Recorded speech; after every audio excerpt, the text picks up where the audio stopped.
दोस्तों नमस्कार। जनता की आवाज़ न्यूज चैनल में आप सभी का स्वागत है। साथियों, आज हम चर्चा करेंगे आचार्य चाणक्य के अगले अध्याय पे, अगली विषय पे।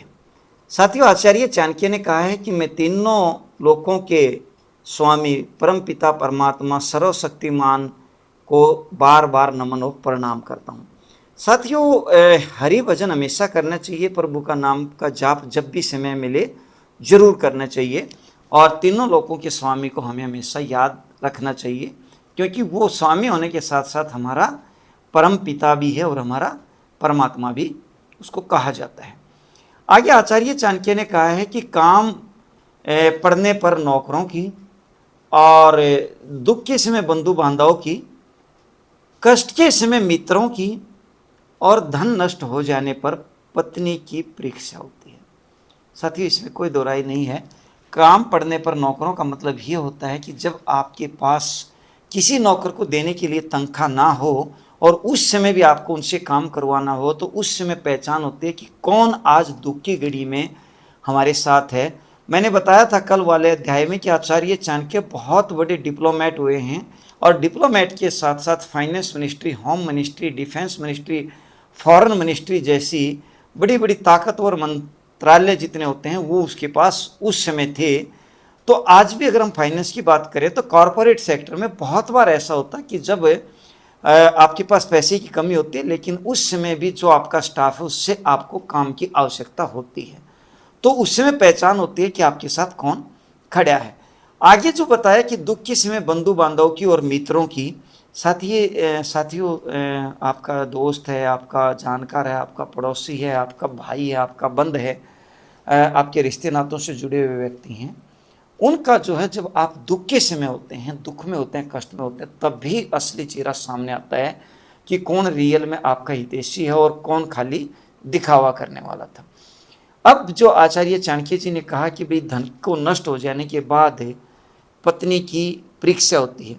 दरअसल जब आपके पास गरीबी होती है, पैसे की कमी होती है, तो पति पत्नी का जो रिश्ता होता है उसमें पत्नी की पहचान कहें या पत्नी की परीक्षा कहें, जब वो गरीबी में भी या गलत समय में भी, जब आपके पास आर्थिक स्थिति ठीक नहीं है तब भी आपके साथ खड़ी है, तो वो पत्नी रियल में आपके साथ देने के लिए, आपका जो जीवन संगिनी होने के लिए सही है। ऐसे ही पति के बारे में भी कहा गया है, जब पत्नी दुख में होती है, मतलब बीमारी में होती है, उसकी सेवा करना पति की उस समय पहचान होती है कि पति रियल में कितना अपनी पत्नी से स्नेह करता है, यानी उसकी बीमारी के समय। आगे आचार्य चाणक्य ने कहा है कि जो व्यक्ति निश्चित को त्याग कर अनिश्चित के पीछे भागता है, उसका अनिश्चित तो अनिश्चित है ही, निश्चित भी चला जाता है। साथियों, इसमें कोई दो राय नहीं है। हर व्यक्ति को पहले निश्चित की तरफ ध्यान देना चाहिए। निश्चित तो निश्चित ही है, अनिश्चित का तो पता ही नहीं है।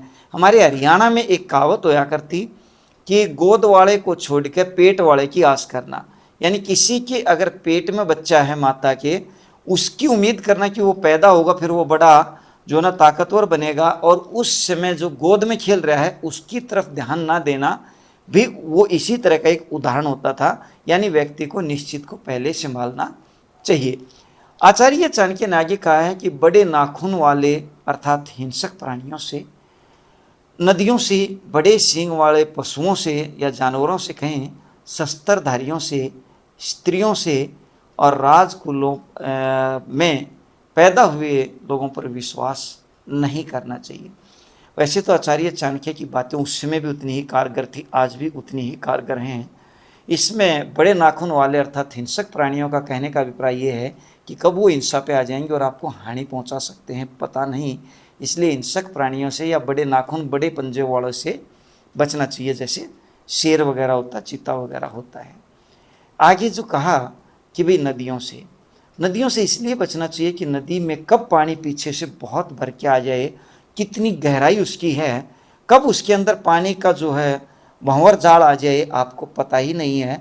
आज के आधुनिक युग में भी आप कभी कभार देखते हैं कि बरसात के दिनों में या कभी कभार जब पीछे से पानी आ जाता है, कुछ लोग टापू पे गए होते हैं नदी के बीच में, या कोई सेल्फी वगैरह ले रहे होते हैं, तो कई बार वो इतनी मुसीबत में हो जाते हैं, कई लोग तो अपनी जीवन लीला भी खत्म कर लेते हैं, यानी उनकी मृत्यु भी हो जाती है। आचार्य चाणक्य ने 2000 साल से भी पहले इसके बारे में बता दिया था।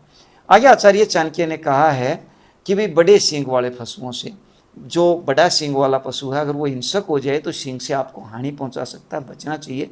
शस्त्रधारियों से कहने का अभिप्राय यह है कि जिसके पास शस्त्र है, अगर उसको किसी बात से आपकी से गुस्सा आ गया या ईर्ष्या होगी या वो आपसे नाराज हो गया तो आपको हानि पहुंचा सकता है, क्योंकि उसके हाथ में घातक अगर हथियार है तो शस्त्रधारी आपको हानि पहुंचा सकता है, इसलिए उससे भी बचना चाहिए। स्त्रियों से वैसे इस पे मैं नहीं बता सकता कि क्यों कहा है, ये एक विवाद का विषय भी है, पर आचार्य चाणक्य ने कुछ कहा होगा तो सोच के ही कहा होगा। इसमें कहा कि स्त्रियों से यानी महिलाओं से।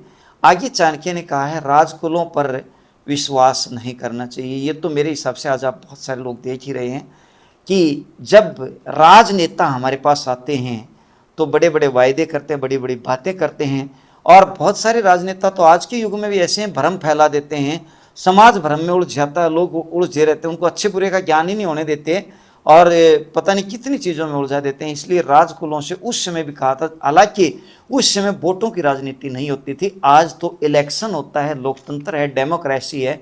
उस समय या तो विरासत में राजशाही खानदान होते थे, यानी राजा के बेटा राजा, राजा के बेटा राजा, राजा का बेटा राजा, या फिर क्या होता था ताकत से कब्जा करके लड़ाई जीत करके राजा बनते थे। उस समय उस संदर्भ में ये बात आचार्य चाणक्य ने कही थी। उस समय जब ये बात कही थी तो पहले धनानंद का राज्य होता था और फिर चंद्रगुप्त मौर्य का राज्य होता था।